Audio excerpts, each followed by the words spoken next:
Hey guys, thank you for watching Vesna TV. Today I am putting together a few Dollar Tree DIYs that you can hand out as gifts or just add to your decor. So to start, I'm using this Dollar Tree Christmas tree. I love these trees. I've made gnomes with them. I've taken them apart and made different arrangements, but today I am actually making trees. So I'm starting with using this pipe cutting tool, and I am just cutting it down to the height that I need. So it just depends on the container that you're using. For me, I'm using a small little box from the Dollar Tree, which I'll show you in a few moments. And so for that, I'm just measuring to see how tall I need it and cutting accordingly. If you have a deeper box or if you don't mind some of the stems showing, you can definitely skip this step altogether. This tool is really cool. I was using it wrong, so my husband had to show me again. What you need to do is clamp it and then turn it around and not tighten it. I was tightening it and mushing the actual pipe. So it looks a lot more difficult than it actually is. So I wound up having him show me again, which I forgot. So you just tighten it and then you loop it around, which he wound up doing, so I didn't show you in the video, but this is a cool little tool if you wanted to use it. Then I am going to use the garland that they have at the Dollar Tree and I'm going to cut bit by bit, and I'm going to add it to the tree to give it more fullness.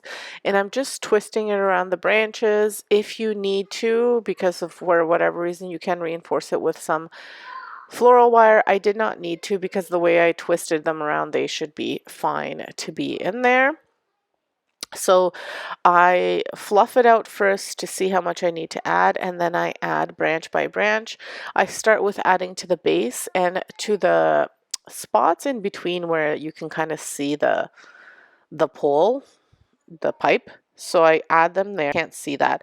And then I just add to a few branches just to get it to be a little bit full.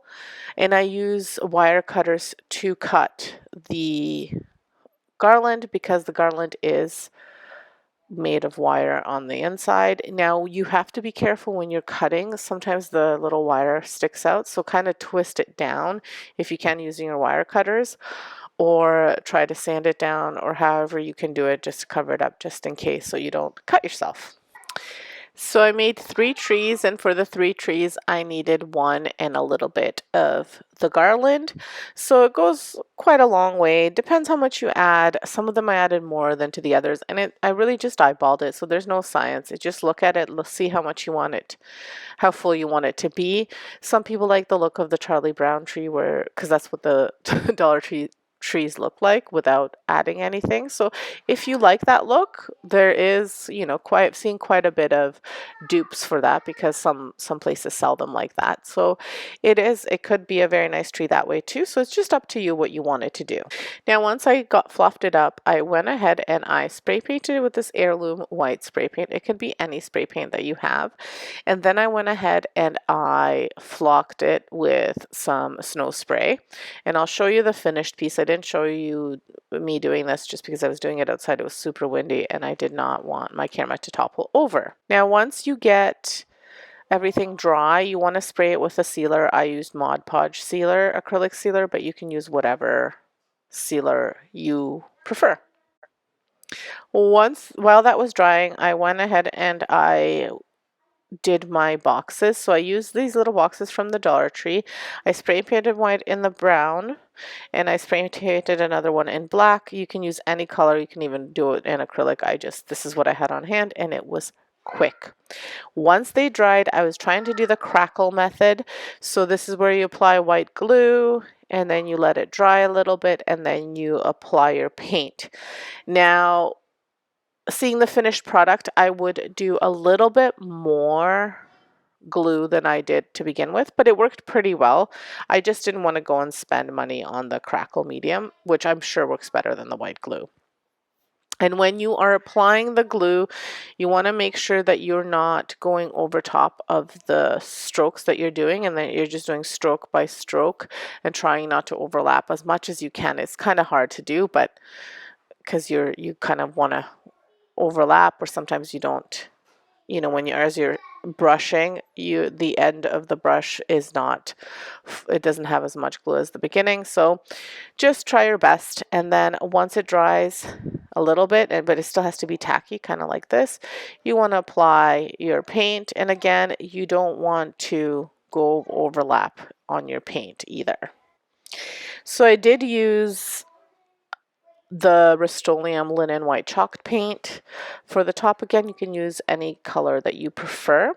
And I did glue the boxes together, one on top of the other. Sorry, not the boxes, the lid and the box together. So what I did was I flipped the lid so that the top was at the bottom, and I put the box on top, and I used some E6000 as well as hot glue to paint it. And I also used a staple gun just to reinforce it a little bit more. I did try to show you that. I have the footage. It's 4 minutes long.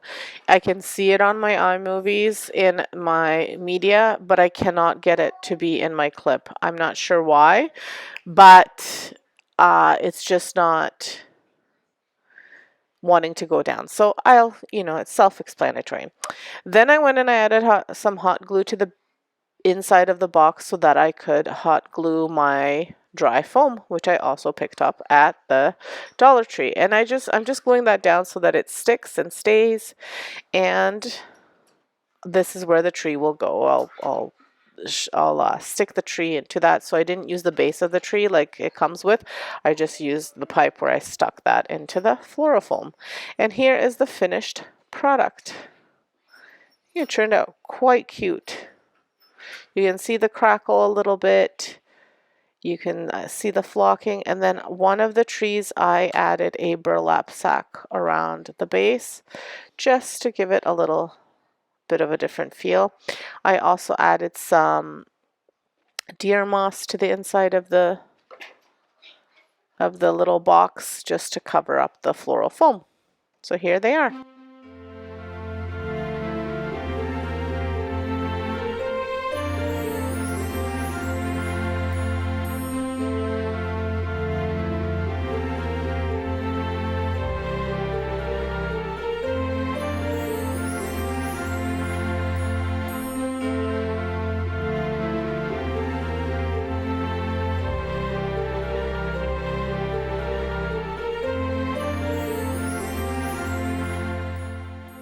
Okay, for the next DIYs, these are super easy, and I've done these last year, so this year I chose to do some different colors.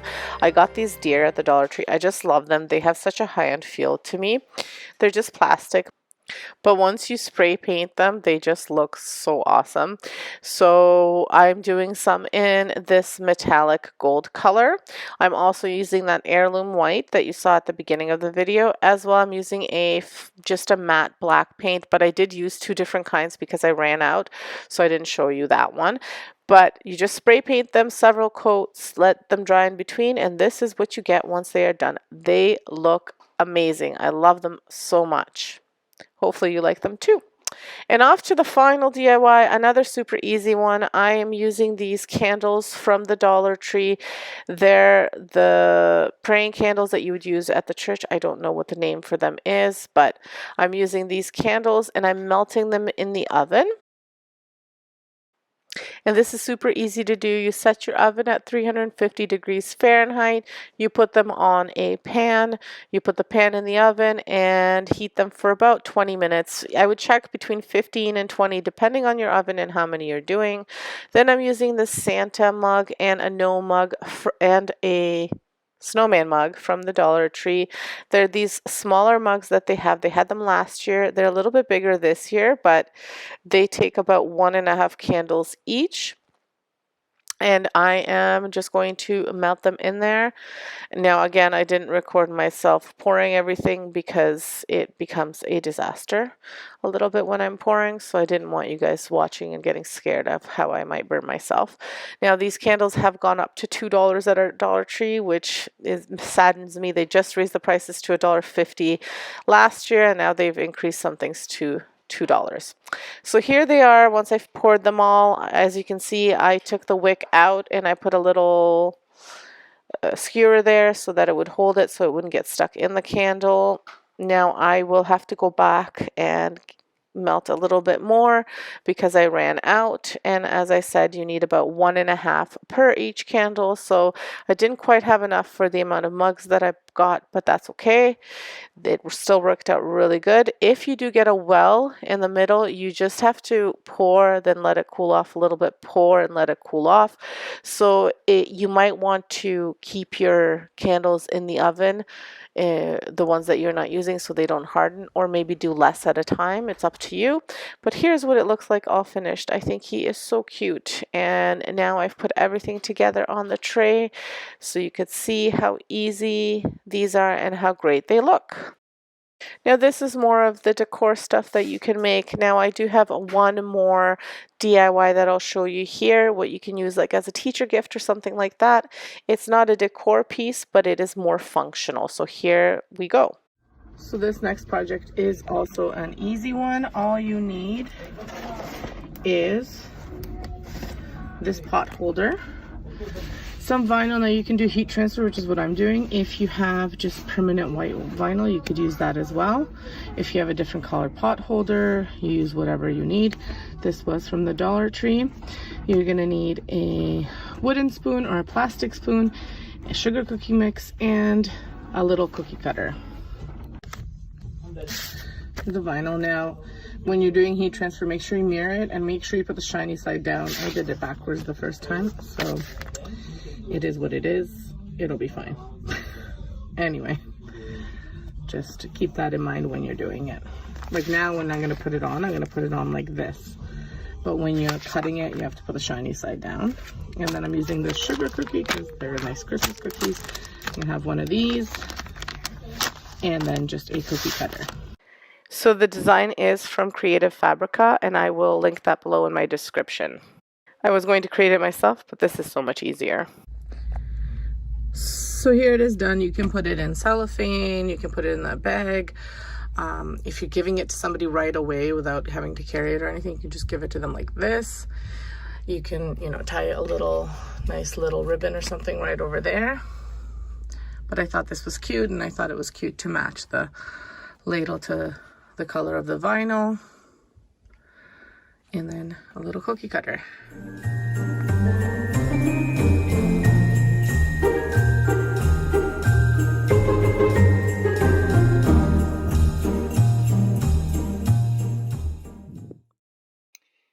That's it for today. Thank you so much for watching. Have a great day. Subscribe, like, and hit that notification bell. Leave me a comment. Let me know what you think. Thanks, guys. Have a great day. Bye.